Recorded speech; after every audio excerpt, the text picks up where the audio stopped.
All right, hey, once again, we're here on Light Up Livernois. Detroit is different. We're Piper Carter Podcast, and I am with the Mama Mayowa Reynolds, who is such an incredible person. You're such a multifaceted person because you're also a media maker. You're also a principal of an arts high school. You're also a spiritual leader. But anyway, I've talked enough about you. Tell us about you. First of all, I'm glad to be here. Thank you. It's always good to see you and to see Detroit is different in the neighborhood. We feeling good in the neighborhood today on Livernois, the Avenue of Fashion, one of the oldest business districts for African American women who have held it down for years. And we welcome all the newcomers, but we want to celebrate that they have been here for years in this neighborhood that's a little over 100 years old, founded in 1917. And so we're excited for Light Up Livernois. It's a little overcast, but it's all good. It's all good in the neighborhood. Businesses are open, clothing, jewelry, food, art, everything that you need to make your day great or decorate your home or make your body adorned. So it's beautiful. It's about, the beauty of what the vendors have, what the stores have, and they're here all the time. And so I'm very thankful to live in this neighborhood. Yeah, so tell us about that, because it's really, this event, Light Up Livernois, is made, as I understand it, to support the community and the local businesses. And so what does it mean for you as a resident of this neighborhood to have this event, but also this energy of the local businesses being invested into? Absolutely. So the local businesses have survived and thrived for years, right? And so to have any type of influx, any type of spotlight on the great work that they've been doing is always a plus. Also, they're very organized. They have a committee. They meet.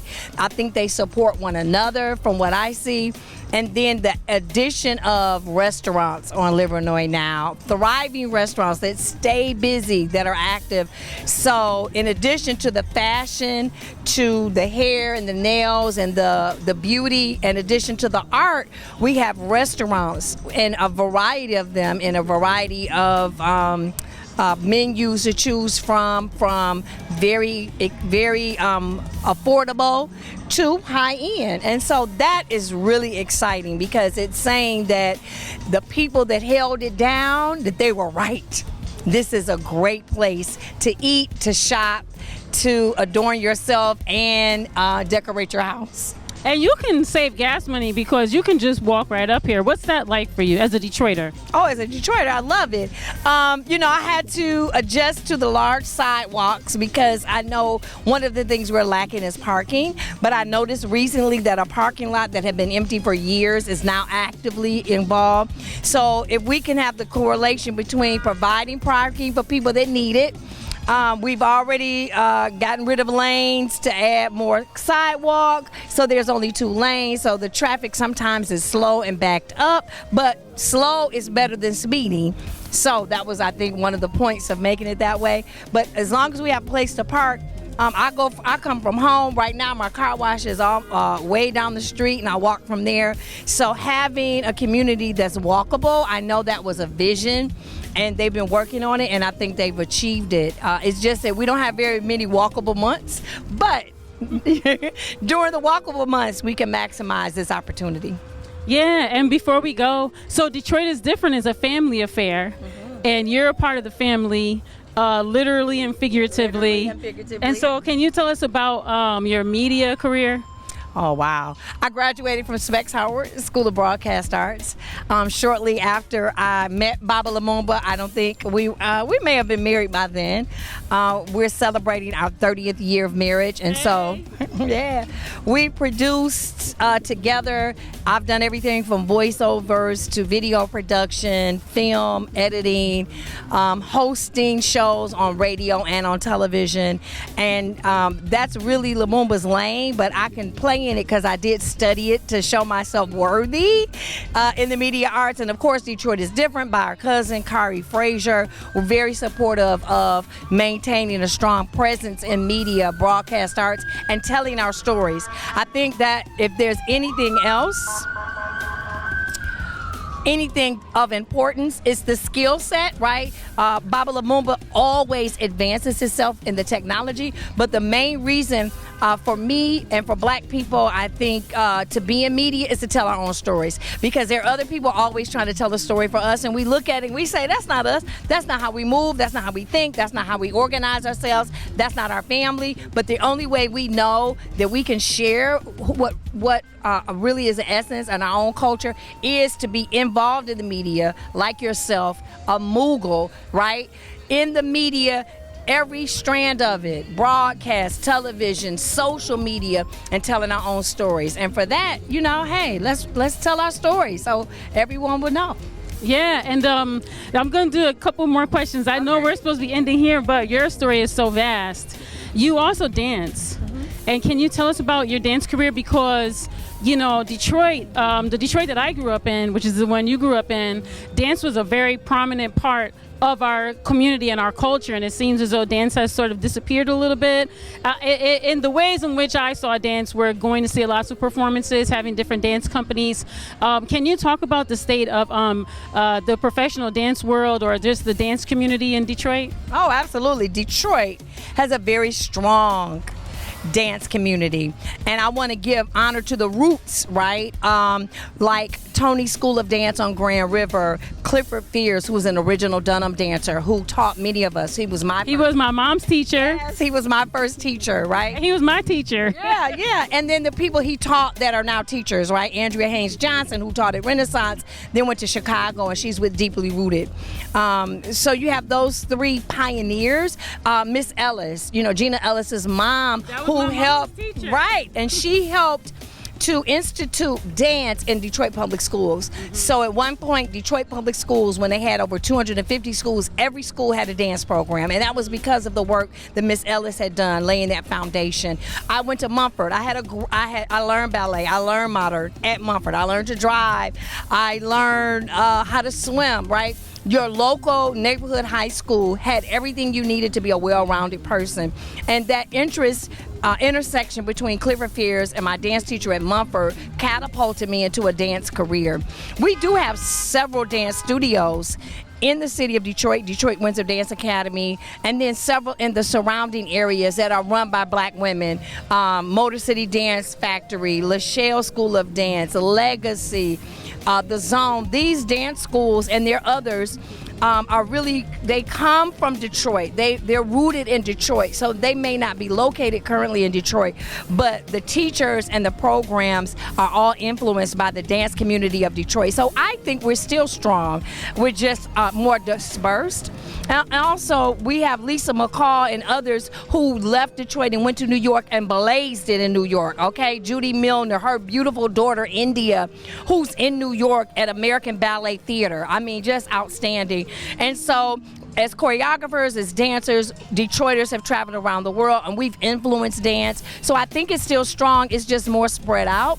And maybe, and of course, you have the whole traditional African dance community. Baba Abdullah, Baba Ali, right?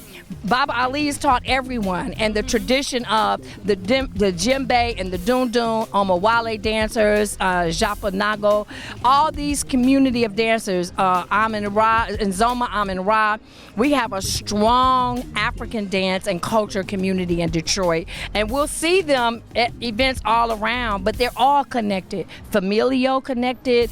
We've studied with one another, so I think that the dance community in Detroit is strong.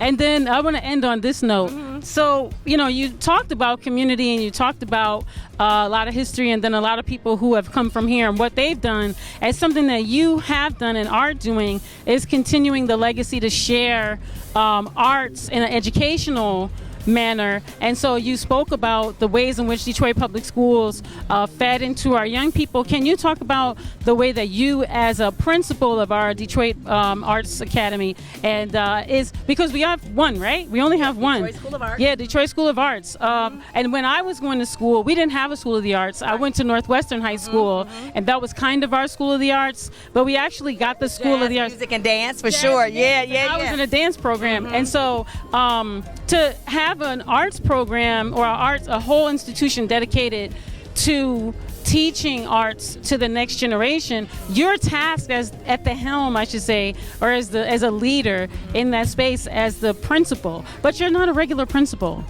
right? Like, you come with so much because you're a part of the community and you have a different perspective. And so can you speak a little bit more about your vision and the way in which you're helping us to move this next generation of artists? Absolutely.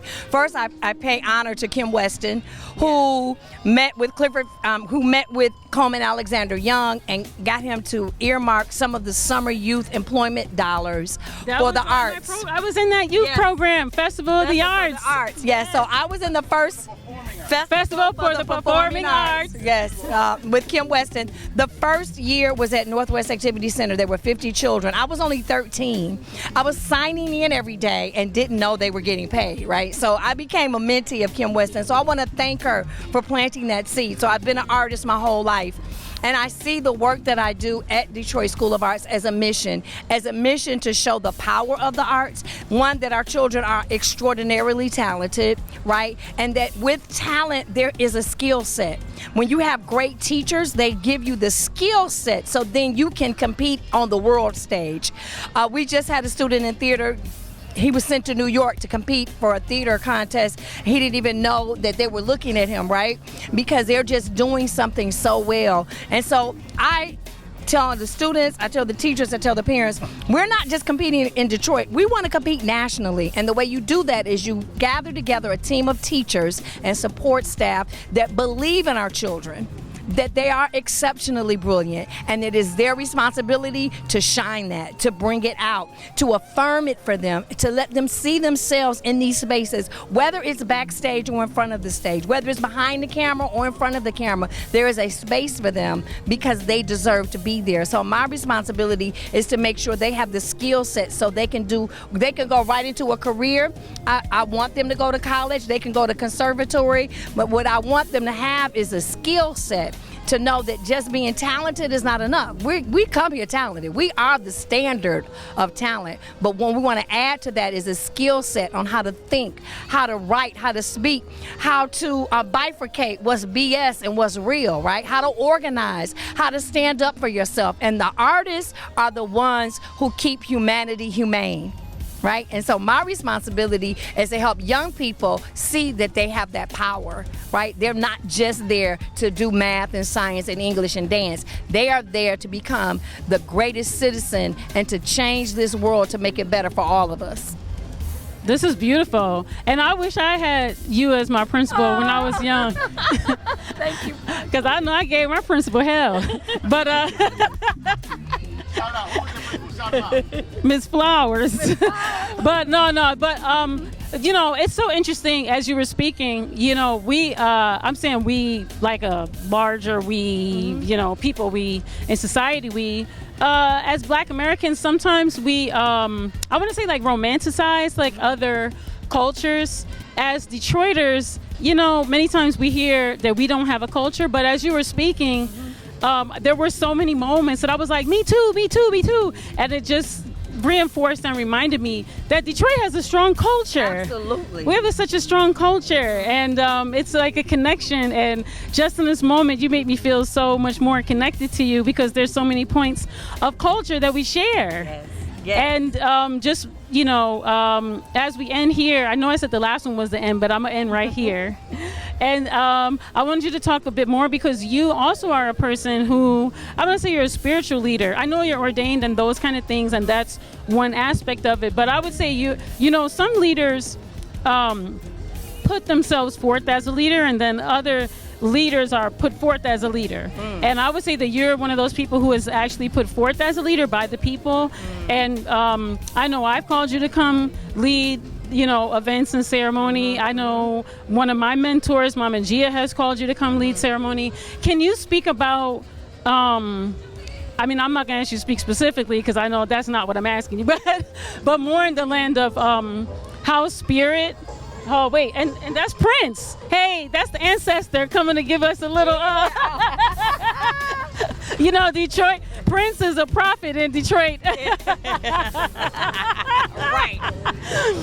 But I wanted you to speak a little bit about what it means with culture and arts, having that spiritual aspect be a part of, you spoke about the African dance and all that, but, what does it mean for you as a person who leads a lot of these ceremonies to have spirit be present at our events and things? Absolutely. Okay, so first of all, in my belief system, there is no separation, right? So spirit is present when we show up, right? And just like when I talk about talent and study, so there is a giftedness, there is an anointing that some people have, and then there's a study. Right, so I've done both. I've studied, but I've also served. So I'm a servant. And when you said the people call me, that's true, because I do the kinds of things that are not popular. Right, I sit with you in hospice, and those are very tough spiritual moments. I also help women give birth.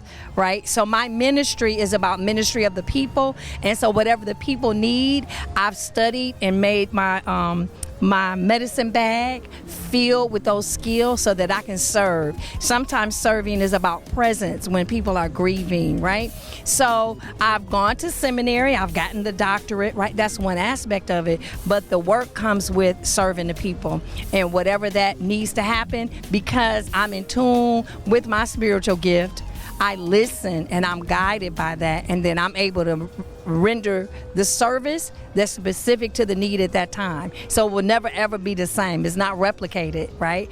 And as African people in America, we brought that with us. And to reconnect us to that knowledge of self, reconnect us to that knowledge of when we feel something, when we dream about something, when we have a knowing and we can't explain it and it doesn't make sense to anyone, to trust it. Because as African people, we came here with that. And so even if our names were taken, even if we were separated, even if we were tortured, you can't take our spiritual groundedness from us. And so it can morph into other languages, right? Because we're speaking in a European language. We're speaking in English. So I'm not speaking in Fong or Yoruba or Hausa, but we still understand each other because that spiritual part of us could never be conquered. And that's where the arts come in. Because when our children are writing poetry, when they're choreographing dances, when they're making sculptures, that spiritual part of them, that creativity which is eternal, that creativity which cannot be captured, that's what comes out. And that's how we influence the world. Right? Hip hop is all over the world. You go to Japan, they're like, wow, they're doing hip hop choreography and rapping. Right? Because whatever we touch, we put our spirit into it, and it touches the world. Now, see why Detroit is different? Detroit is different. Like, we're just here on 7 Mile, just kicking it, hanging out in front of the 313 store on the Light Up Livernois on 7 Mile. We just so happen to be with Kari, our mogul's cousin, Lumumba, that's, leading our tech. And then what happens? His incredible, amazing wife just walks up, and then all this amazing history and story and phenomenalness that you just shared with us, and you live right here in the hood. It's a beautiful hood. It's the hood, though, for sure. And this is the brilliance of Detroit. And this is Detroit. Detroit is different. Like burners. So, Mama Mayowa, tell us if you want people to contact you. Like, how do people get in contact with you? Mayowa Lisa Reynolds at gmail.com. Mayowa, Mayowa, Lisa, Lisa, Reynolds, Reynolds at gmail.com. And each of those names has a story. Put them together and you can contact me. Yes. And so you do media. You work with our youth. Yes.